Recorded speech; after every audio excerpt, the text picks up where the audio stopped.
We're glad to inform you that both Councilor Mabilog and Councilor De La Llana were there, and at the same time we're open to many of the suggestions that we wanted to deal with in relation to reconciling both ordinance proposals from them. What we did during that committee hearing is basically read through the salient provisions of both ordinances, and what we were able to resolve already early are the similarities. So the provisions that were similar and agreed upon that are similar are now resolved. So then we identified, I think, 7 that are hindi man contentious but different versions from one side to the other. For example, ang process ng pagkuha sang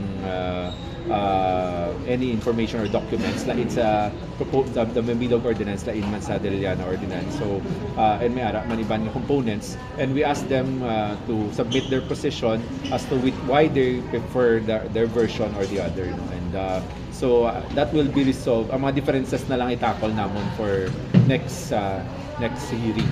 And I believe they also committed nga ba nila they'll sit down and try to resolve the differences between the two versions themselves. So I think ang openness is very important.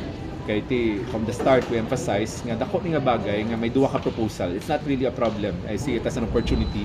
We have the opposition presenting their proposal kag kita naton nga they have identified some weaknesses or gaps, and we have the administration presenting their proposal, and that means this admin is willing also to have a freedom of information ordinance. So I think that we're going in the right direction. The proposal of Councilor De La Llana remains the same, so as submitted, but the proposal of Councilor Mabilog had some amendments when we had our committee hearing. Mostly nag-adapt na siya sa almost similar to the De La Llana version. So kadamo na to siya sa ginpang sulod. May mga gina-identify na kami kailangan nila i-resolve. Kay tiyamba ko, if you can resolve this on your own, then okay. But if not, then the committee will have to decide on the matter. So that's where we stand right now. And we're due for the next committee hearing. Sir, anong salient nga gamay na abi anong do mga bagay nga daw dapat nga i-reconcile nila nga duha? Dahil lang may notes sa matong process. Kay for instance, ang sa version ni Councilor Mabilog, if I remember, the request can be given sa office themselves, sa tanang opisina, including barangay. Then there's an appeal committee ata nga kung may query, and kung hindi pang i-grant, the next person that can be appealed upon is immediately the city mayor. Now, on the De La Llana version, wala ang barangay. So that's something that we want to resolve also, kung dala ang barangay sa FOI o kung hindi. So with regards to the De La Llana version, ang request for any information submitted to the city mayor's office first, then i-cascade siya sa office. Then kung hindi mag-grant, there's another level with nga committee, hindi city mayor alone. So we're looking at that sa Mabilog version, kapati siya nga masapos ang red tape kung isa na nakatawo ang apilan.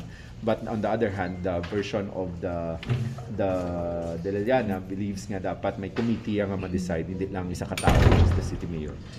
One of also isa hindi man siya contentious, but ang exceptions is where the beauty of the law is in the exceptions. So diin ang mga hindi pwede ma-access easily.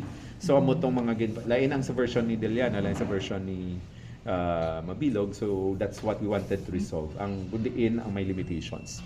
There's also one issue on anonymous requests, whether it can be granted or not. So ina man ang ginapa-resolve ko man sa ila. Kaya sa Mabilog version, they want it anonymous.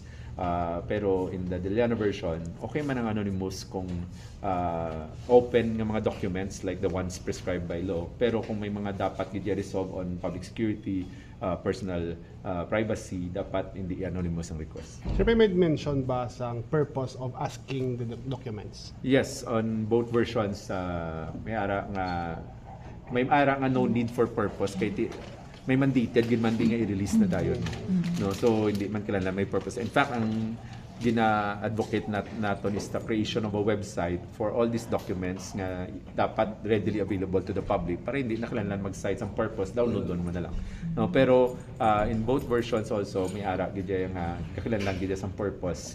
We also resolve issues on redacting, sino dapat ang we agree nga dapat may i-redact, pero sino dapat may authority to determine kung diin nga mga aspects ang i-redacted naton. So DASMO will play a very important role here. Sir, sa case sang media, because time is our our basic element sa abot nga balita. Kinanglan mo bala ko ng media mga request will follow the timetable given by ARTA, or pwede matagaan sa separate nga exemption ng media for news purposes? We'll look into that.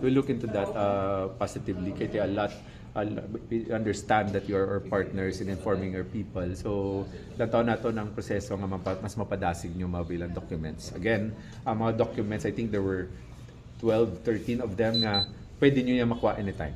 Pero may ban lang yan nga kung lalo na kung may privacy issues, especially kung may personal mga details, dira lang medyo madugay-dugay kaya may reduction nga required, and even issues on public security, safety.